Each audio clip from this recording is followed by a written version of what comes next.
Hello everyone and welcome to week 3. We're now at the halfway mark, so as usual these 5-week sessions are flying by. It looks like for last week's test scores were overall quite good, although I was disappointed to see a few of you didn't complete the forums.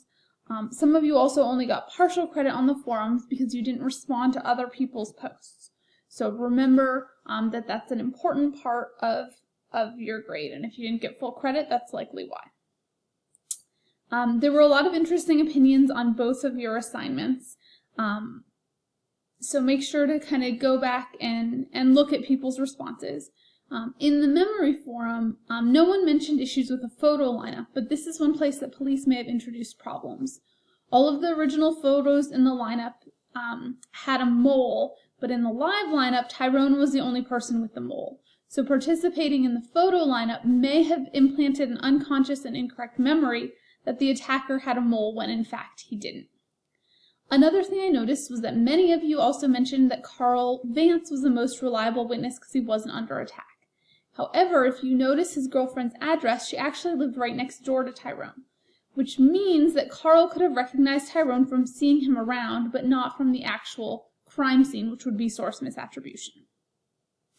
Now, for those of you who are interested, this is a real case. So to give you the rest of the story, there was another suspect who fit the original description given by victims, and another victim actually tentatively identified his picture as the assailant. The picture of the second suspect was never shown to the 5 witnesses who identified Tyrone. Despite the fact that there was at least one additional attack while Tyrone was in jail, the judge did not allow testimony about similar crimes if the victim was to testify the assailant was someone other than Tyrone. Tyrone was tried and the jury couldn't reach a decision. He was tried again and the jury convicted him, but the conviction was overthrown because of jury misconduct. And the prosecution tried the case a 3rd time and the jury could not reach a verdict. So the prosecution ended up dropping the case 3 years after originally charging Tyrone with the crime. Okay, so for those of you who did the extra credit last week, and there's another extra credit this week, extra credit will be calculated into your grade at the very end of the semester. Each extra credit assignment is worth up to 1% of your final grade. In the grade book, it'll probably show up as a 0 if you did it and blank if you didn't. So don't worry about this. I will add it in manually at the end. So moving on to next week, or this week, we're covering 3 chapters this week. We'll start out with chapter 4 on consciousness.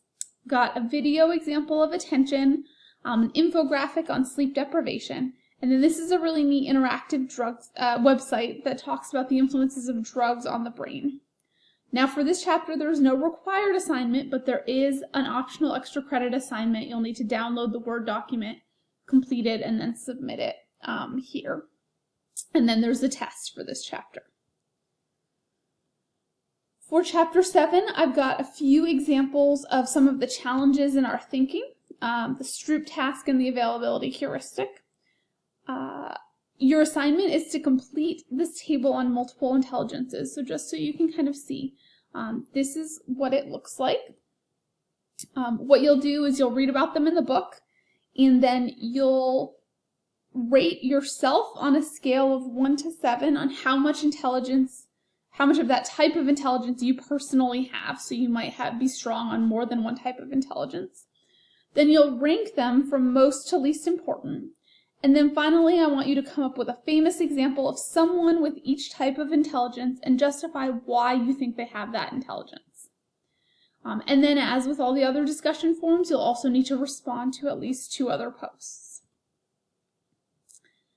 And then you'll also have a chapter 7 test. And then for chapter 8, I've got 2 video examples here that are concepts in motivation.